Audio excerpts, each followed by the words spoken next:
Io so un ser umano. I am a human.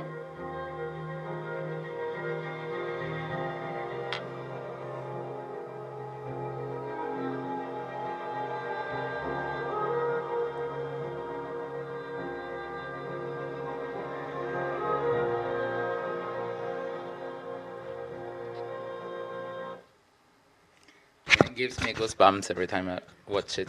And as well, interesting as well, I'd like to share some insights from the background as well. So Shada very openly shared her whole story, and then the students at first they wanted to actually interview her mom, and but then and really showcase her story, but actually that could be as well putting on the spot the vulnerability of your collaborator. So we say you can't do that. And also that's just one individual story. And as well, being a refugee, as well, we use the term refugee, but refugees are from so many different countries. They flee their homes for so many different reasons. So the story of one person doesn't even really explains what being a refugee means. So that, and then as well, and initially as well, also as you can see, they call this film.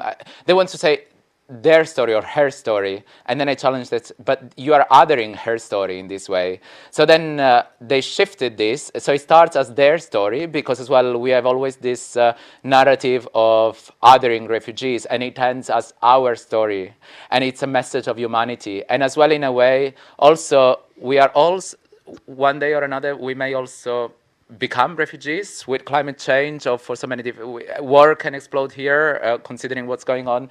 So as well, really to build empathy and understanding the humanity and how we are all part of this global system.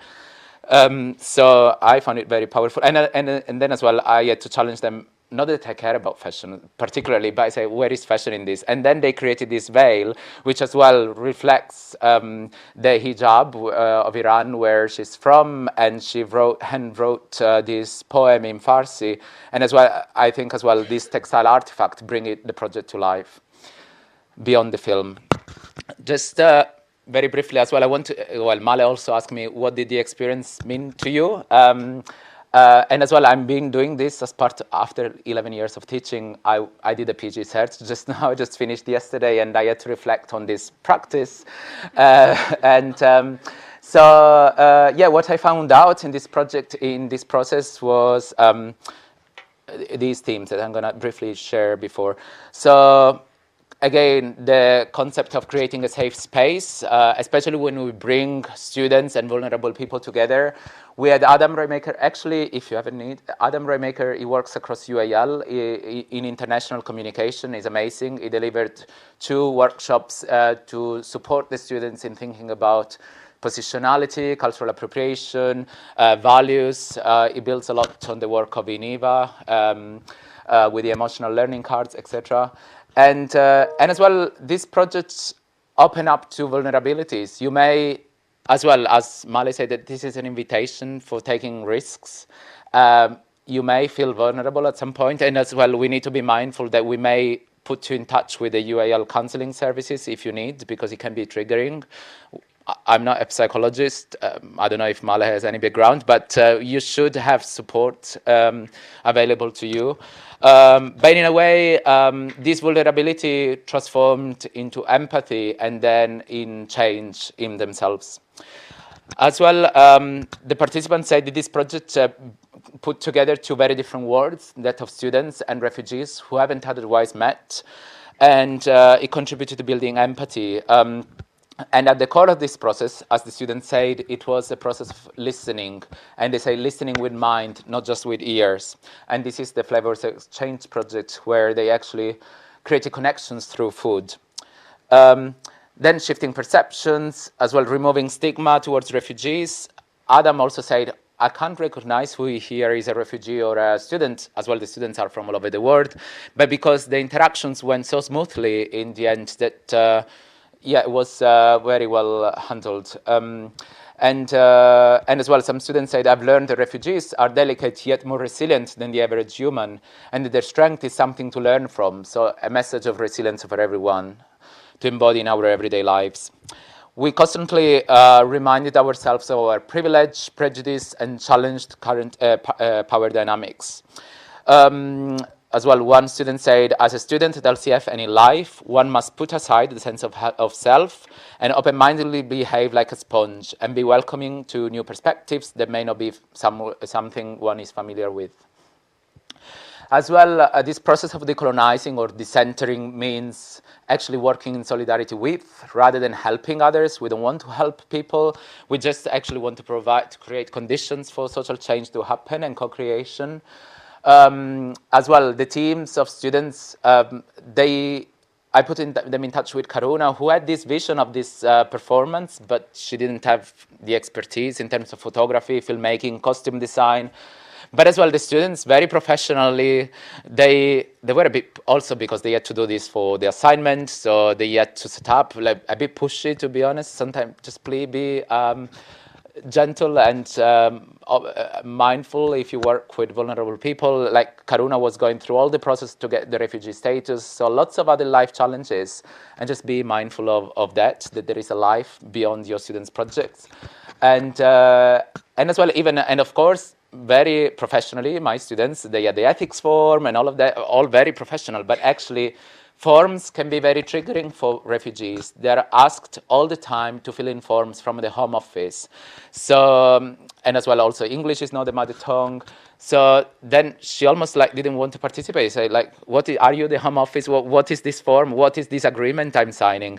And then they changed completely their tone, their attitude. It became much more informal, much more, just let it go of your design. I know that you've been taught service design, or like blueprints, all of these things, design management, very like professional things, but as well, you may need to scrap, as Helen's story said, let go your previous design training. I mean, we are training you, but also you need to build flexibility to understand what's appropriate or not in different contexts.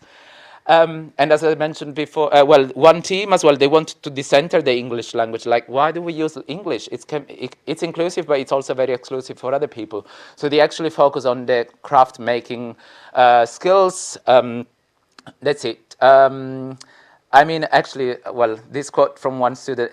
Well, this is Shada, who actually she lost her father, and as well, if you're a refugee, you can't even go back to your country. She lost her father, and she was traumatized. Like she said, I feel like a stone, but this project is giving me an opportunity to get closer to my feelings and turn my pain into something beautiful. So as well, I hope that this project will be transformative as well for you to learn new skills, new qualities, and that's it. I mean, as well, just very briefly to mention, there is this exhibition that Male will let you know more. As well, the exhibition is part of my big project. There are lots of things. We will visit the Barbican today, so we'll see how much space there will be. But we'll find ways to also include some of your work. And that's it. Here are some references and questions. But shall I also explain this or not for them to take away? Or just let's have questions? I can share. Yep. Yes, exactly. I want some questions. Yeah. But just to say, before you think about questions, these are things that tools that you can use in your own time. I hope they make sense. If they don't, I will explain. But as well, I'd like you to reflect on what change you want to see in the world, whereas if it's more related to economy, society, environment, culture. And I often use this as the beginning of a collaborative project, because then you can think about what are your values, what drives your, like what matters to you in life. And if you take this values-driven approach, you will be more successful in your project. What roles you want to play, what skills you can contribute to your team, and also think about what challenges and opportunities there are for change within yourself and within the system. And I leave it here with this quote from Helen. Any questions?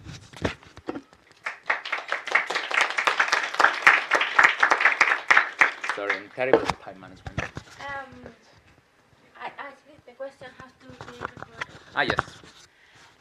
Well, first, thank you very much. That was awesome and inspiring and touching, and you talked through us a lot of things.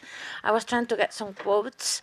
I'm glad actually that you repeat the quote of Helen's story at the end, because I remember when the first ideas of starting to work with refugees, I was new at UAL, and I knew she was at UAL, and finally I can talk to my heroes. And I approached her, and she was so generous to give me a call, and we have a long chat, and that was exactly what she told me, exactly your quote. Be ready to unlearn, be ready to dump all your design skills, be ready to remove your expertise or whatever if you actually want to work in this area. And then she told me, call Francesco. But that wasn't a question, that was just a comment. Questions from the... link to my blog for the PG where you can find much more about the students' projects and many other things. I need to record your question, so I put your hands up and I follow you. I'm just wondering if actions like these, you did mention that they help them feel a sense of belonging and things like that, but does it actually help fight the mindset of assimilation to, in the broader sense? I mean, I understand that it can help them tell their story, but later in the larger society, does it actually help them fight the need for assimilation just to be able to function in this society?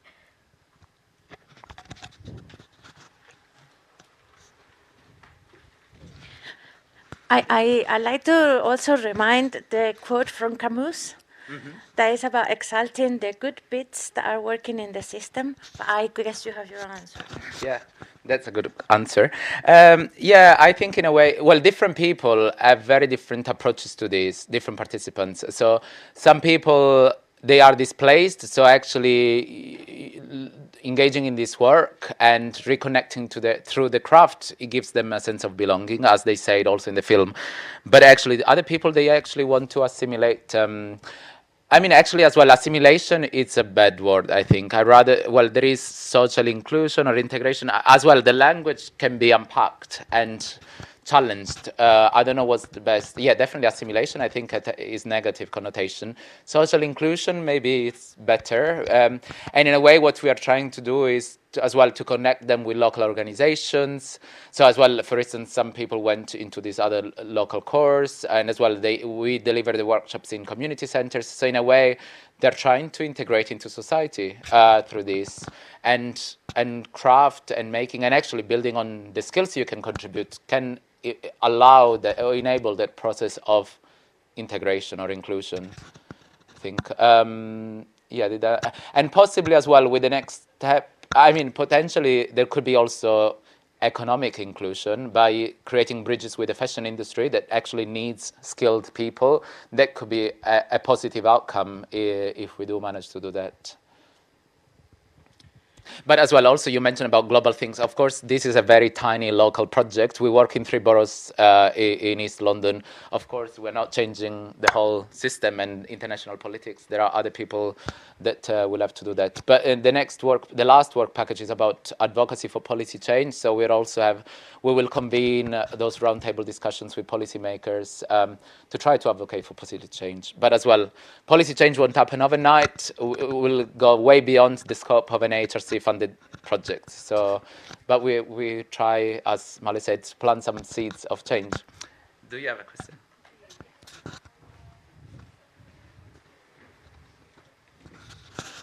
Thanks, Mali.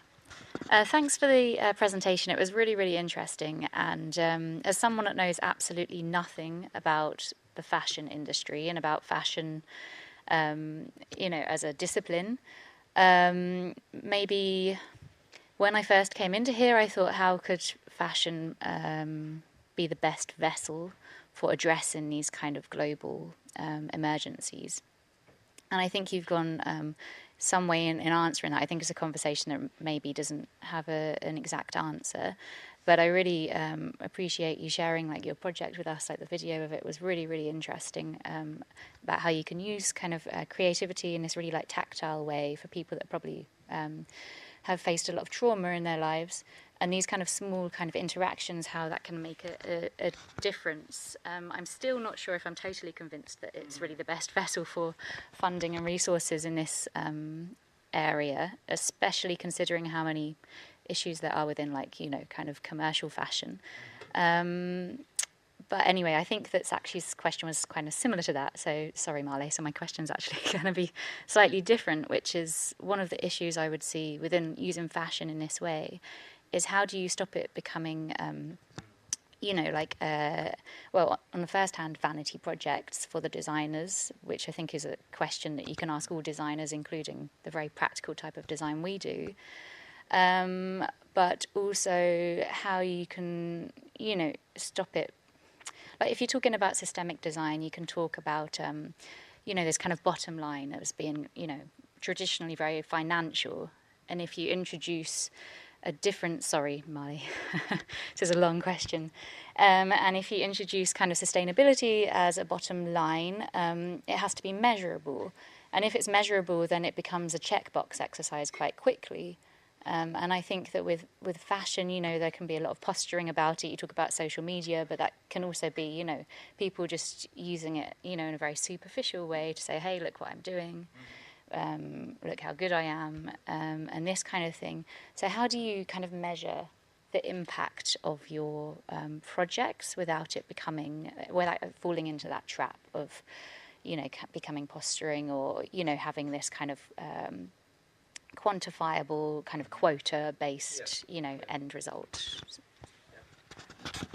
The issue of impact is a very relevant. So interested about see how you answer, but I've been asking my partners and collaborators about how you measure impact in something that you are not doing a change, but you put in a seed. So the impact you will measure 5 years later. Yep. 10 years later, and with words that don't fit in those categories. But I'm interested how you... Yeah. Well, also, thanks for your comment. In a way, I think as well, I don't necessarily need to advocate for how fashion is great. Actually, I'm actually doing research in fashion because I want to change the fashion system, which is quite toxic. But I think as well, in a way, I still use the word fashion because we want to reframe what fashion means, and I hope it was quite illuminating to see a very different approach. I mean, yeah, it's beyond fashion, I think. But it actually, as you can understand, my work is very qualitative. It's not quantitative at all. There are different ways I guess the design value framework from Design Council, which I was also involved in, can help finding ways to evaluate the impacts of design, but the theory of change could be useful to evaluate these type of projects. But I'm interested in the stories of change, and as you can see, and as well, there was a slide about outcomes so far. And these are initial impacts. But as well, I think the stories of change in these people hopefully evidences the impacts we are making, and these are just early stages, but that's what we're doing. And now with the new Council grant, we have hired an evaluator who is an artist, and she will use visual art techniques to evaluate, to actually as well articulate the stories of change. But as well, there is much more need for better research in finding good ways to evaluate social impact. Possibly as well, the design value by Design Council could be a possibility, or theory of change, or I'm looking forward to knowing what other frameworks or methods you use. Any more questions? I actually have a paper on evaluating knowledge exchange projects and creativity in knowledge exchange projects. And it goes against any framework of measuring impact. I use words like constellations and something much, not even qualitative, but metaphorical even. So... And also, just maybe, at UAL, there is Patricia Kaczynska, who is quite key, but also we have Lara Salinas here, who are very focused on evaluation of design projects. Another question. I'm going to take the last question because there are people waiting for the room. Who is the last question? You? Yeah, 1 minute. Last question.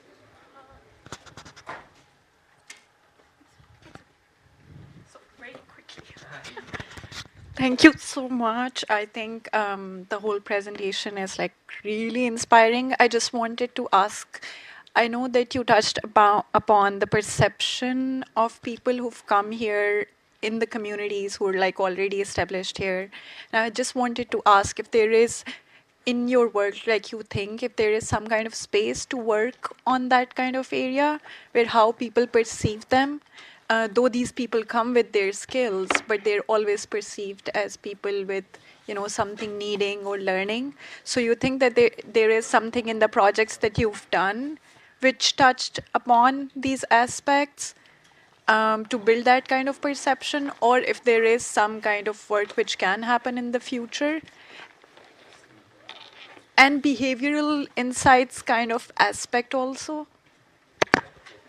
That wasn't quick, but I mean, I think in a way the students' projects are also creating these storytelling campaigns. That's a good way to show the crafts, or the textile book wants to showcase the skills and the stories of people to shift those narratives. So, yeah, we are contributing, as you are, in shifting those narratives from being people who lack jobs and skills, etc., to actually showcasing their talents and cultural heritage and identity. So we are contributing to that, and hopefully as well your project will amplify that.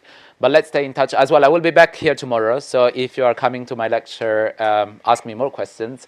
I will try to be better with time management, so there will be more time for discussion. But thanks, Male, and definitely we'll be in touch again soon. Thank you. thank you, Francesco. That was a great way to kick off this project. Until the next time.